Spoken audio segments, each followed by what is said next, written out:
The moving truck pulled up in front of my apartment building on a cold November morning. I watched from my office window on the third floor as an older man stepped out, his shoulders hunched against the wind. My property manager stood beside him holding paperwork. Then the man turned his face toward the building, and my coffee cup froze halfway to my lips. It was my father, the same man who had kicked me out of his house 10 years ago, calling me a worthless loser who would never amount to anything. Now he was here, about to sign a lease to rent one of my apartments. He had no idea the building belonged to me. He had no idea that his daughter had become his landlord. My name is Diana Winters. I'm 53 years old, and this is the story of how the man who destroyed my confidence became completely dependent on my mercy. That morning, watching him struggle with his cheap suitcases, I felt something I hadn't expected. Not satisfaction, not revenge, just a strange emptiness mixed with old pain that never quite healed. The question was, should I reveal myself now or let him discover the truth slowly? I need to take you back 10 years to understand how we got here. I was 43, recently divorced, and had moved back into my father's house because I couldn't afford rent after the split. My ex-husband had left me with nothing but debt and shame. My father, Gerald Winters, was a successful financial advisor who owned a large house in the suburbs. He had raised me alone after my mother died of cancer when I was 8. I never really recovered from losing her, and he never learned how to comfort a grieving child. Growing up with Gerald was like living with a disappointed judge. Nothing I did was ever good enough. When I brought home A's, he asked why I wasn't valedictorian. When I got into college, he complained it wasn't an Ivy League school. When I got married, he said my husband seemed weak. That final year living under his roof after my divorce was torture. Every morning at breakfast, he would make comments about my situation. Still no job, Diana? What's wrong? Can't handle a real career. He would say this while reading his financial reports, not even looking at me. I would clench my jaw and say nothing because arguing with Gerald Winters was pointless. The explosion happened on a Wednesday evening in September. I had just gotten another rejection email from a company where I really wanted to work. I was in my old childhood bedroom, feeling defeated, when Gerald knocked on my door.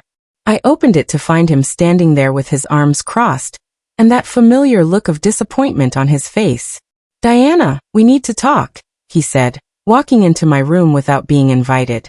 He looked around at my job application papers scattered on the desk, my laptop open to employment websites. How long are you going to keep this up? He asked. Keep what up? I replied, though I knew what was coming. Gerald turned to face me fully. His eyes were cold. The same eyes that had watched me stumble through childhood without offering real help. This fantasy that you're going to rebuild your life. You're 43 years old, Diana. Failed marriage, no career, living in your childhood bedroom. Face reality. The words hit me like punches. I'm trying my best, I said quietly. Your best? He laughed, a harsh sound that filled the small room. Your best is pathetic. Do you know what I have accomplished by 43? Gerald continued his attack without waiting for my answer. At 43, I had built a successful practice, owned this house outright, had investments worth over $1 million. And you?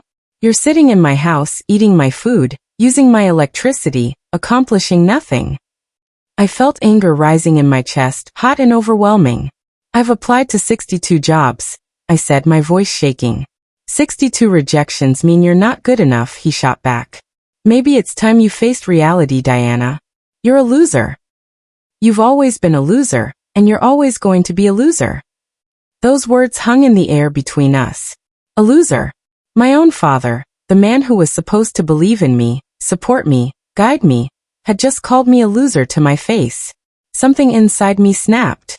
Get out, I said quietly. Excuse me. Gerald's eyebrows shot up. Get out of my room. I repeated, louder this time. This is my house, he said, his voice dangerous. Then I'll leave your house, I heard myself say. Gerald's face turned red. Fine.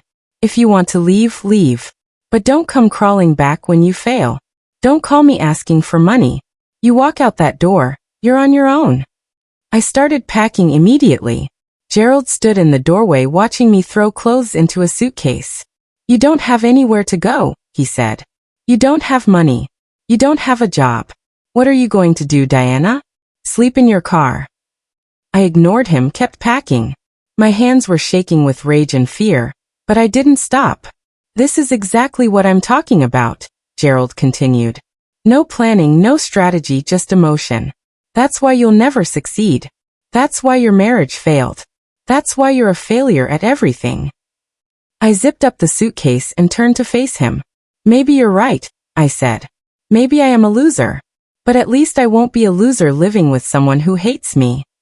Gerald's expression didn't change. I don't hate you, Diana. I'm just disappointed. There's a difference. Those words hurt more than anger. I pushed past him and walked down the stairs. In the living room, I grabbed my laptop, my phone charger, and the small emergency fund I had hidden. I had $1,200. Everything I owned in the world. At the front door, I turned back one last time. Gerald was standing at the top of the stairs, his face expressionless. Goodbye, Dad, I said. He didn't respond. I walked out into the cool September evening with 2 suitcases, $1,200, and absolutely no plan. My friend Beatrice let me stay in her spare bedroom. She was a nurse working night shifts, and her 2-bedroom apartment felt empty during the day. I was grateful, but I also felt like a burden. A 43-year-old woman with no job, no husband, no home. I got a job as a receptionist at a dental office 3 days after leaving my father's house. It paid $16 an hour, and the work was mind-numbing. Answering phones, scheduling appointments, dealing with insurance companies. But I showed up every day because I needed the money. I needed to prove I could survive. At night, after work, I would apply to better jobs on my laptop. Office manager positions, administrative roles, anything that used my degree in business administration. Nothing came back. Weeks turned into months. Beatrice was patient, but I could feel I was overstaying my welcome. I needed to find my own place. With my receptionist salary, I could barely afford a tiny studio apartment in a rough neighborhood. But I took it. The building was old, the neighborhood was sketchy, and I could hear everything through the thin walls. But it was mine. My studio apartment became my fortress and my prison at the same time. My studio was 350 square feet with a bathroom that had mold and a kitchen that was just a corner with a mini fridge and hot plate. But I was free from my father's judgment. Free from being a burden on Beatrice. I lived on frozen meals and peanut butter sandwiches to save money. One night, sitting on my second-hand mattress because I couldn't afford a real bed, I made a decision. I was going to prove my father wrong. Not for him, but for myself. I needed to show that Diana Winters wasn't a loser. I started reading everything I could about business and real estate. My father's secondary profession, ironically. He had investment properties alongside his financial practice. I figured if he could succeed at it, maybe I could too. But I would do it with the integrity he never had. I used the library computers to take free online courses. I watched YouTube videos about property investment, house flipping, and property management. I became obsessed, studying it the way some people study religion.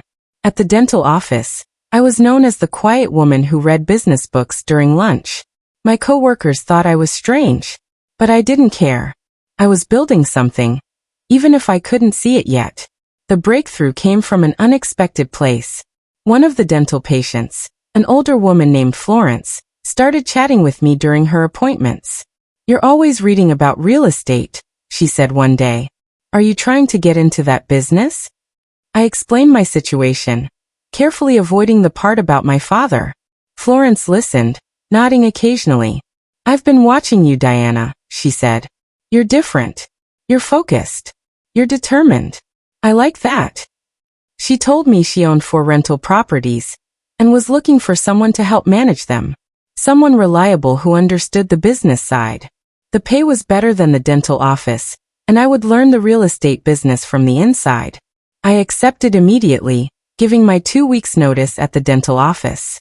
Working for Florence changed everything. She taught me how to screen tenants, how to handle repairs, and how to manage cash flow.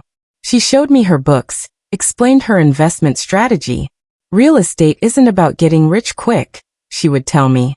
"It's about steady income, smart decisions, and treating people with respect."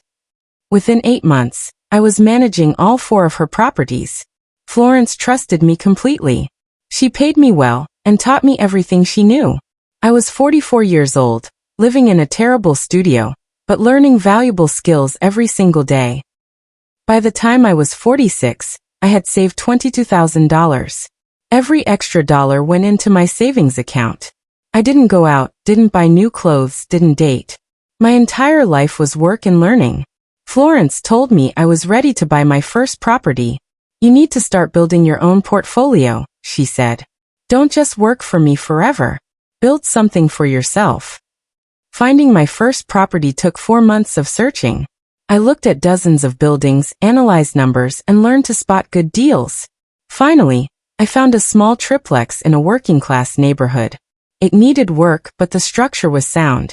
The price was $75,000. With my $22,000 as a down payment and a loan Florence helped me secure, I bought it. I was a property owner at 46. The triplex became my obsession. I spent every weekend renovating it myself, learning plumbing, electrical work, and painting. I watched YouTube videos and asked Florence questions constantly. After 4 months of hard work, I had the triplex rent ready. I rented out all 3 units for $950 each per month. After mortgage and expenses, I was clearing $700 in profit monthly. It wasn't much, but it was a start. I was building equity, building wealth, building a future. The loser was becoming a success. Over the next 5 years, I bought 5 more properties. Each purchase was strategic, careful, well-researched. I used profits from my rentals to save for down payments. I took calculated risks but never overextended myself.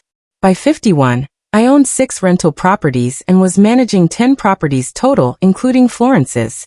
My portfolio was generating $5,000 in monthly profit. I still lived modestly, saving and reinvesting everything. My terrible studio remained my home. I drove a 12-year-old Toyota. I wore clothes from thrift stores. To anyone looking at me, I was just another middle-aged woman struggling to get by. Nobody knew I was worth over $400,000 on paper. Florence retired and sold me her properties at a friendly price. You earned this, she told me. You worked harder than anyone I've ever known. At 52, I made my biggest purchase. A 14-unit apartment building in a neighborhood that was starting to improve. The building needed extensive renovation, but I could see its potential. I took out a larger loan than ever before and bought it for $500,000. I spent 8 months renovating the entire building, hiring help only when absolutely necessary. The renovation cost another $120,000, nearly wiping out my savings. But when I finished, I had a beautiful apartment building worth over $800,000. The building became my home and my business headquarters. I converted the manager's unit on the first floor into my personal apartment. Finally, at 52, I had a real home. 2 bedrooms, updated kitchen, modern bathroom. I could afford better, but I wanted to stay close to my properties. I hired Sophia, a reliable woman in her 40s, to help with property management. She handled day-to-day tenant issues while I focused on finances and renovations. My business was thriving. I own 10 properties now, 63 units total. My monthly profit was over $18,000. I had gone from my father's disappointment to a successful real estate investor in 9 years. I had proven him wrong, just like I promised myself I would. But there was an emptiness that money couldn't fill. I had no relationship with my father.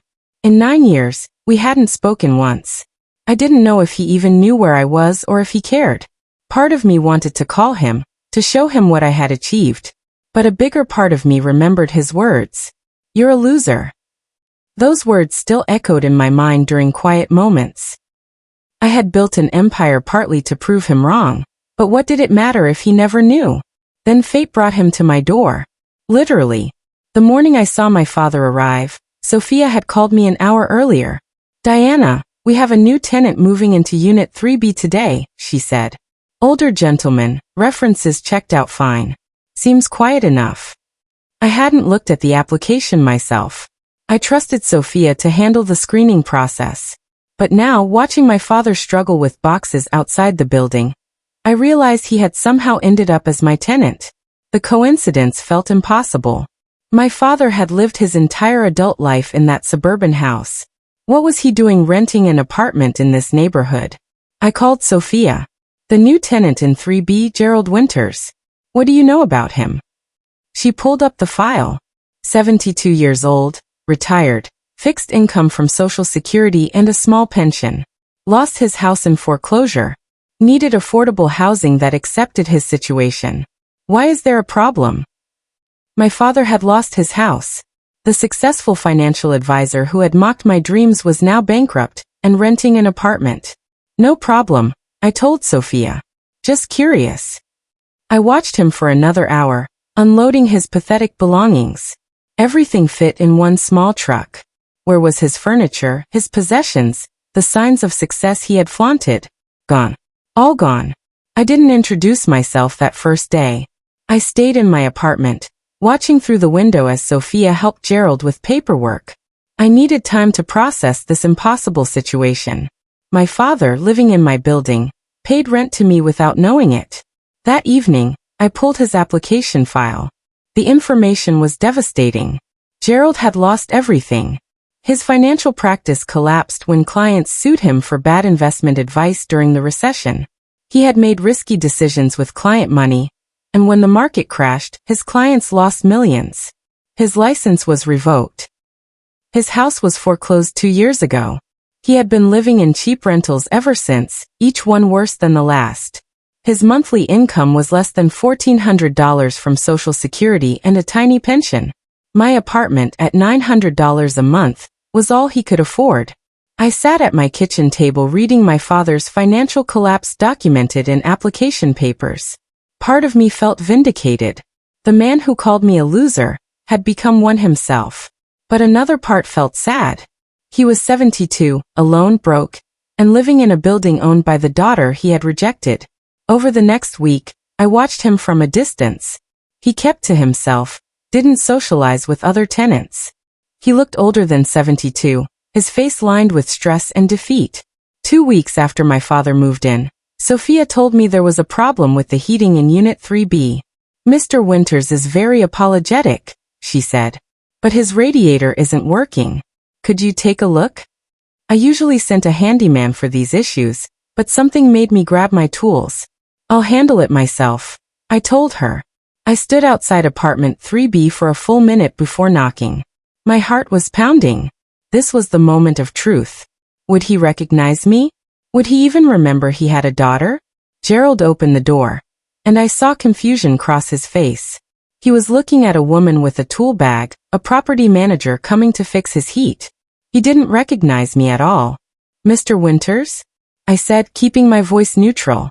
I'm Diana, the property manager. I'm here about your radiator. He stepped aside. Thank you for coming so quickly. I'm sorry to be a bother. Sorry to be a bother. My father apologizing. I walked into the small apartment. It was barely furnished. A cheap couch, a small TV on a plastic table, a card table with one chair. His bedroom was visible through the open door. Just a mattress on the floor, and some clothes hanging on a rack. This man had once owned a 4-bedroom house with expensive furniture. I fixed the radiator while Gerald hovered nervously nearby. You're very efficient, he said, making conversation. I used to think I knew about property maintenance. Turns out I don't know much about anything anymore. I adjusted the valve, focusing on the work. We all learn as we go, I replied. Gerald nodded sadly.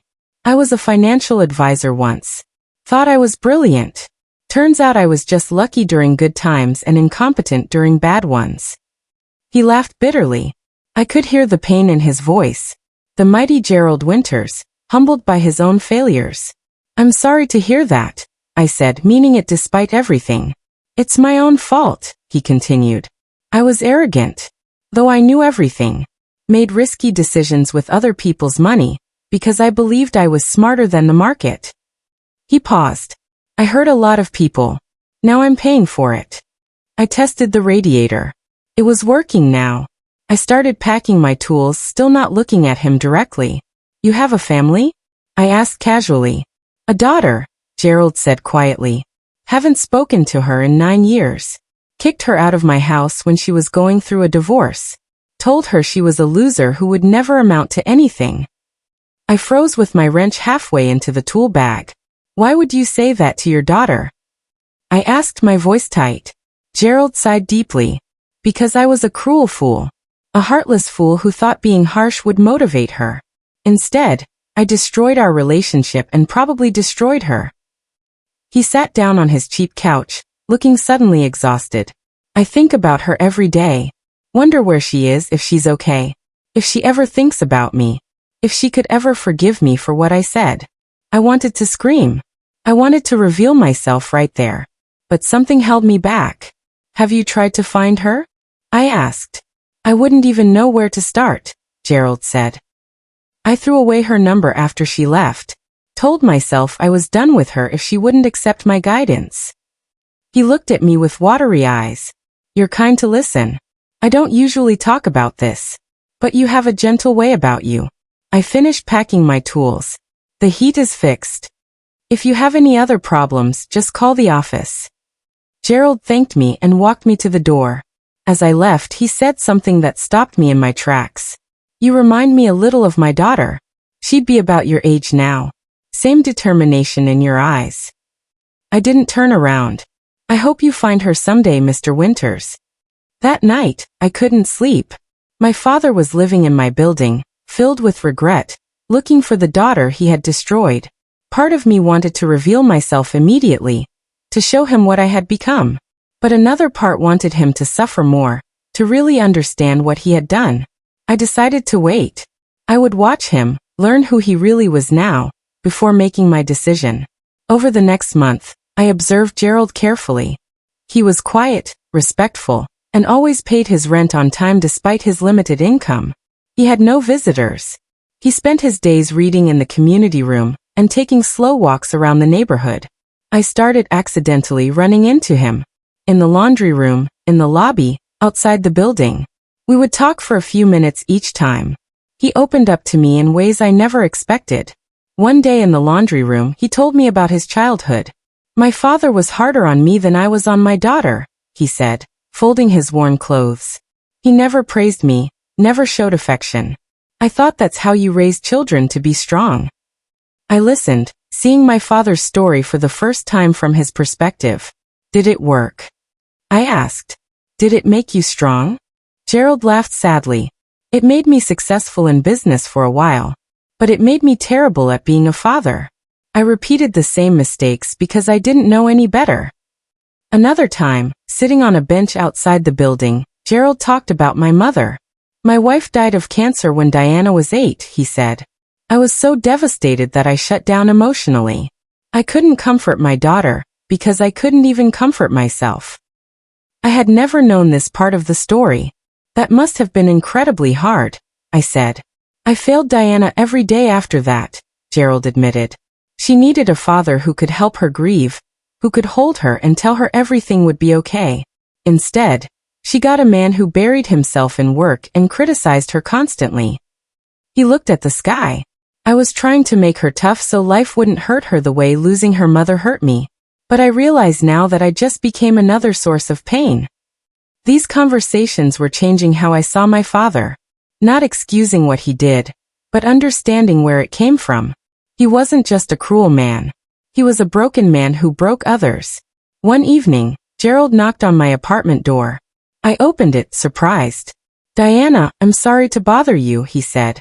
But I'm short $60 for this month's rent. I had unexpected medication costs.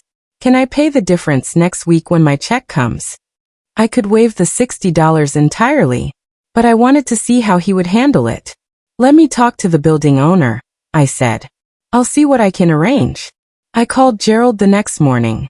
The owner agreed to waive the $60 this month, I told him. But she wanted me to tell you something. She said everyone struggles sometimes, and she understands. Gerald's voice cracked over the phone.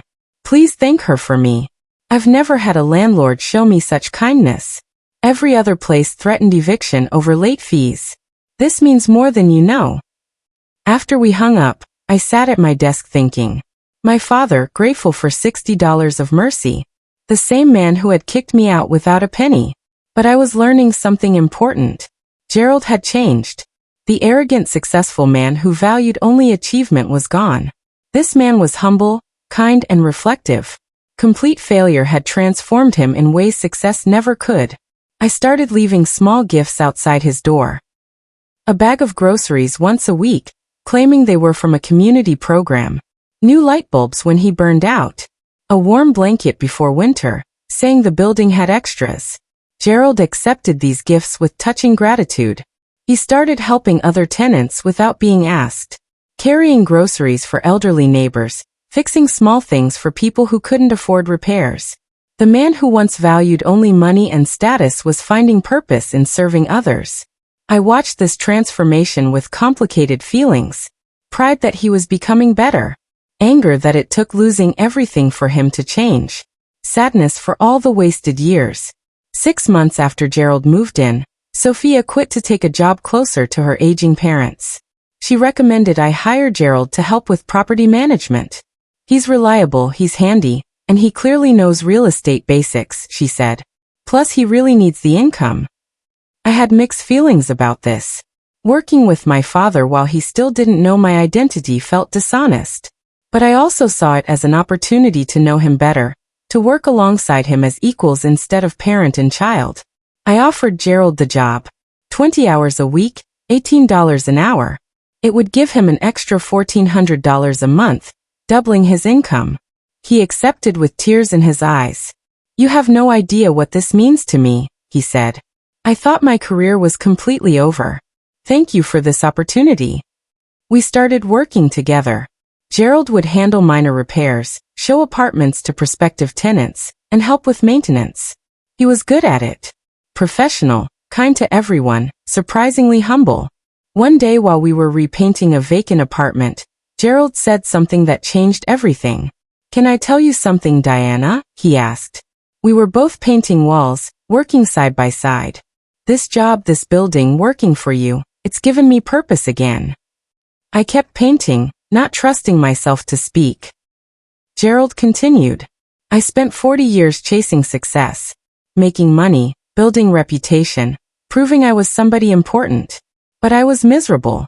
I was mean to everyone, especially my daughter." He paused his painting. "Now I have nothing. No money, no reputation, no status.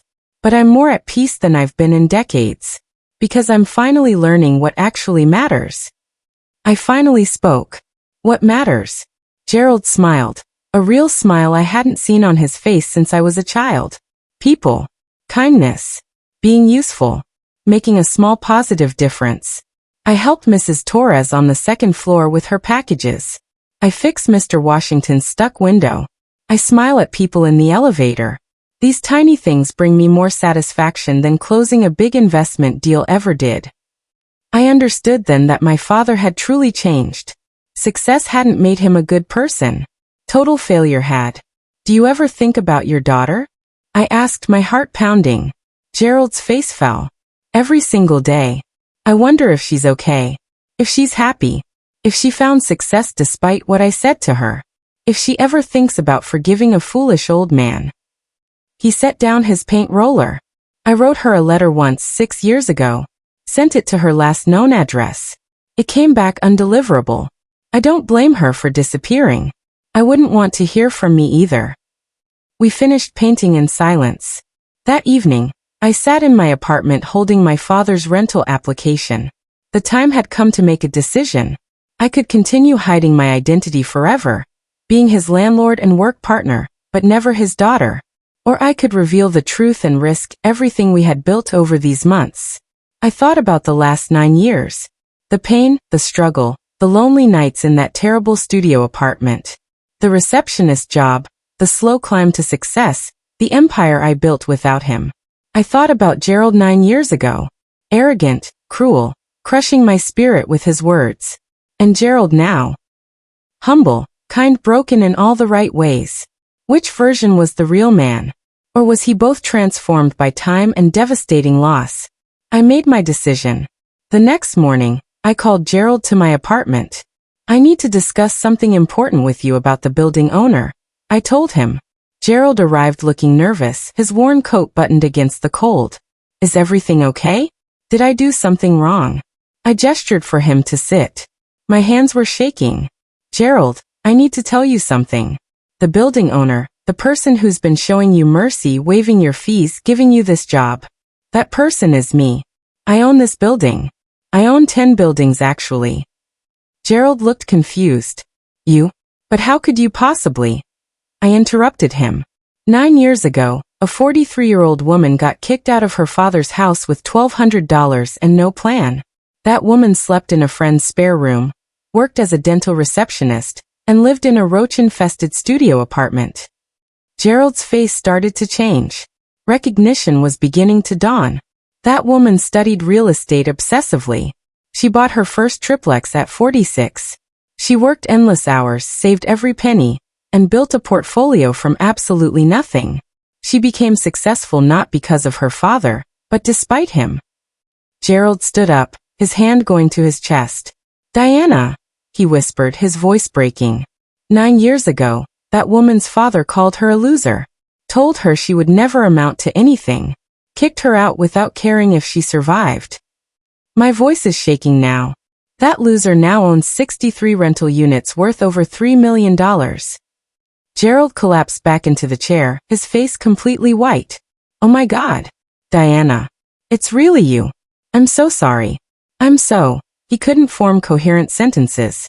Tears started streaming down his weathered face. I continued, needing to say everything. For 6 months I've watched you. I fixed your heat. I waived your rent. I gave you a job. The daughter you called a loser became your landlord, and you never knew. Gerald buried his face in his hands and sobbed. Deep, broken sobs that shook his thin frame. I'm so sorry, he kept saying. Diana, I'm so sorry. I was wrong about everything. You were never a loser. I was the loser. I sat across from him, watching my father break down completely. Part of me felt vindicated. He was finally seeing the magnitude of his terrible mistake. But mostly I just felt exhausted and sad. I should have told you sooner, I said.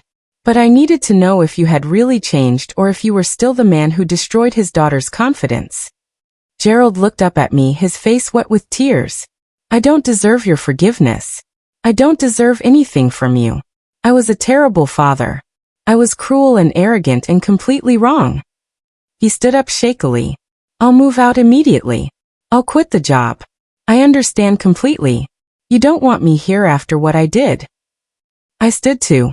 Sit down, Gerald. He sat trembling. I don't want you to move out. I don't want you to quit. Do you know why? Gerald shook his head, looking confused. Because you're right. You have changed. The man who kicked me out wouldn't help Mrs. Torres with her packages. He wouldn't find joy in fixing someone's window. He wouldn't be grateful for $60 of mercy. I moved closer to him. You were a terrible father. But maybe you can be a decent friend. Maybe we can start there. Gerald and I didn't magically repair our relationship overnight. But we started trying carefully and slowly. He continued working for me, and gradually we rebuilt something that resembled trust. He met my small circle of friends, attended a quiet dinner for my 53rd birthday, and became a real part of my life again. 1 year after revealing my identity, we sat on the same bench where he had once told me about his regrets, not knowing who I was. I'm proud of you, Gerald said quietly. I know I don't have the right to say that, but I am. You're stronger than I ever was. I nodded, accepting his words. Thank you. He looked at the building we were sitting in front of. You know what's the saddest irony? I spent your whole childhood trying to make you tough by being harsh. But you only became truly strong after you left me. You didn't need my cruelty. You just needed to be away from it. It was the truest thing he had ever said to me. I forgive you, I told him, surprised to find I meant it.